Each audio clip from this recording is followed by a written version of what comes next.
So this week we are looking at diversity and we're trying to answer the question, what do we mean by diversity? So we're going to define it and then we're also going to apply it. So our big overarching question for the week is, what does diversity actually mean? And how does it shape students' educational experiences?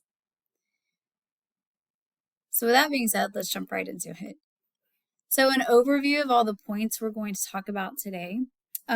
What do we mean by diversity? We're going to look at race and ethnicity, national origin, citizenship and language, socioeconomic status, ability, religion, gender and sexual orientation, some other identities. Diversity does not actually mean equality. And then we're going to connect Brown v. Board, a 1950s case, to today. So with that being said, what do we mean by diversity? So we use the word diversity frequently, but what does it actually mean? So, and a lot of people, when you talk about diversity, they automatically go to, well, it means like it talks about race. And race is certainly a very important part of diversity, particularly when we're talking about American education. But if we limit ourselves to only thinking about race, we're missing a huge part of the picture. So think about students sitting in a classroom.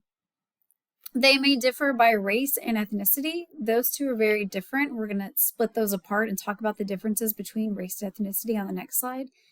But they can also differ by religion, language, socioeconomic status, national origin, citizenship, ability, sexual orientation, family structure, and a whole slew of other characteristics. And some of those differences are very visible, but many are not. And that's something I want you to remember throughout this course. So let's look at race and ethnicity. So race, usually we categorize people as the same race, although they may have very different ethnic or cultural backgrounds. And likewise, individuals may identify with multiple racial or ethnic groups. And one of the themes we will return to throughout this course is that demographic categories can help us study populations, but they cannot tell us everything about an individual, right? So when we think about race, race generally refers to a socially constructed category that have historically grouped people according to perceived physical characteristics. So a lot of times we base that on like skin color, right? For most of Americans, it is a black, white, and sometimes brown issue. Ethnicity, though, it generally refers to a shared cultural characteristic such as ancestry, traditions, language, history, or heritage. So those two concepts, they can overlap, but they are not interchangeable. So keep that in mind too. So let's talk about national origin, citizenship, and language. So your origin generally refers to the country or geographic region from which a person or their ancestors originate. So although African Americans are American, and most African Americans have been here for generations, for hundreds of years, we still use that term African because it goes back to their ancestral lines of being like from Africa, right? So you'll hear like German Americans. Some German Americans have been here since also the 1600s for hundreds of years. And so they go back to their ancestral roots of that German identity. Citizenship is a little bit different. It describes a person's legal relationship with a country, right? So I am a citizen of the United States. You will see many people here who are citizens of a certain tribe. Like I'm from Texas, like Northeast Texas, Southeastern Oklahoma. We have a lot of Choctaw and Cherokee. So I know a lot of people that are members of they are citizens of the Cherokee tribe, the Cherokee Nation. But they live within the confines of the United States, right? You have a lot of Mexicans that are here.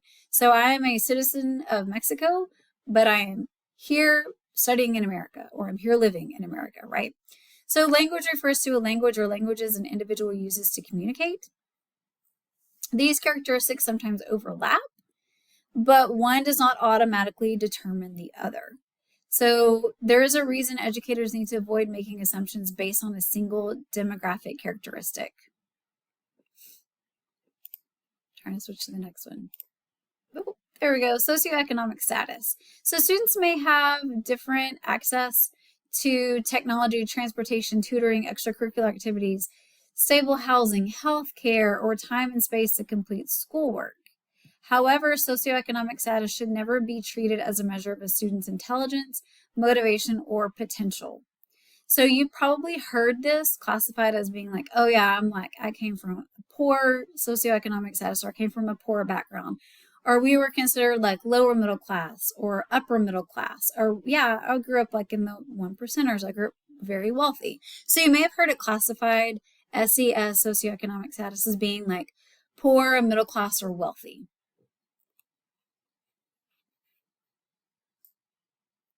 Okay, let's move on to ability. So diversity can also include differences in physical, intellectual, developmental, sensory, and learning abilities. And students with disabilities are a part of the diversity found within educational environments.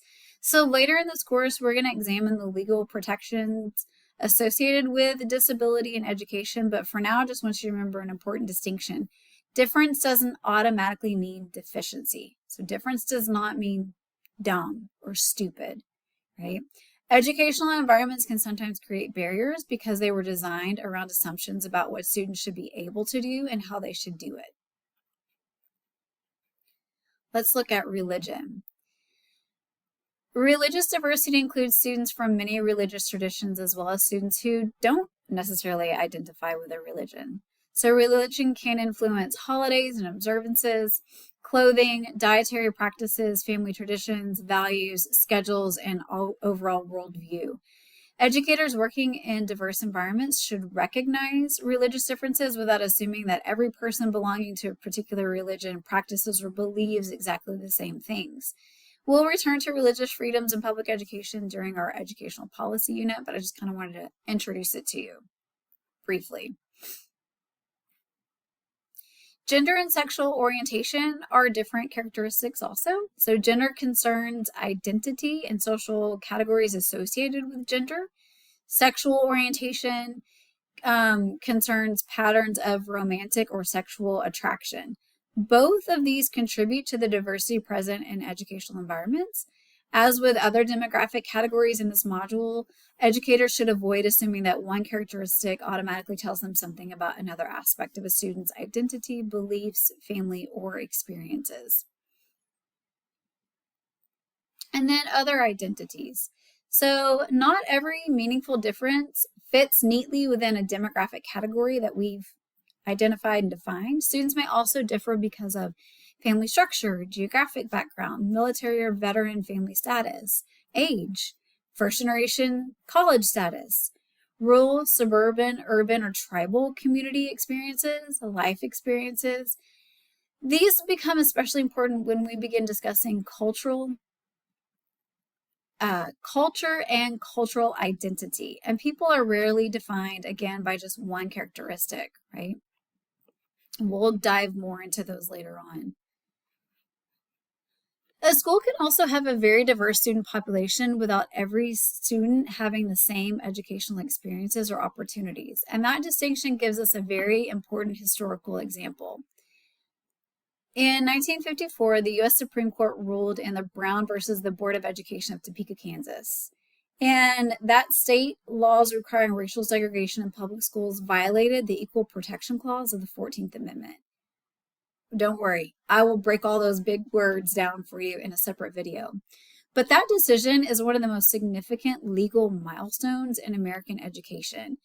But Brown also gives us a larger question to consider. A legal decision can prohibit a discriminatory practice, but does that automatically create equal educational experiences? And that brings us down to, like, how does Brown carry into the present day? So you're going to watch a video and you're going to learn more about Brown versus Board. If you've never heard of it, it's okay. We're going to discuss it in detail in a separate video that you're going to watch in order to complete this week's assignment. But rather than treating Brown versus Board as something that happened in 1954, we can use it to think about contemporary education. And I want you to think about these questions as you go through and you're learning about Brown v. Board, or if it's a review, you're just reviewing it. But, you know, who has access to educational opportunity? What does equal education opportunity actually look like? And how do we know when we've achieved it? So I don't want us to stop in 1954. I'm going to go back and review some court cases that kind of led up to 1954 and set the precedent. But really the big thing that we're looking at is we're not trying to ask like whether legally mandated segregation still exists. We know the answer to that. We're asking more complicated questions. Like again, what does equal education opportunity look like? As you work through the materials, don't think about diversity as like a checklist of the groups that we discussed, but instead think about diversity as the reality that students enter educational institutions with different identities, backgrounds, experiences, resources, and other perspectives.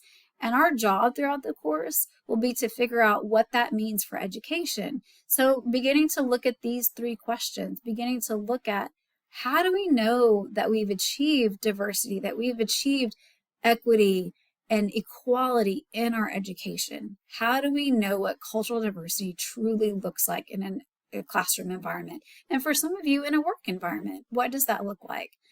So this is kind of setting the stage, and we're going to go back and do a little history this week.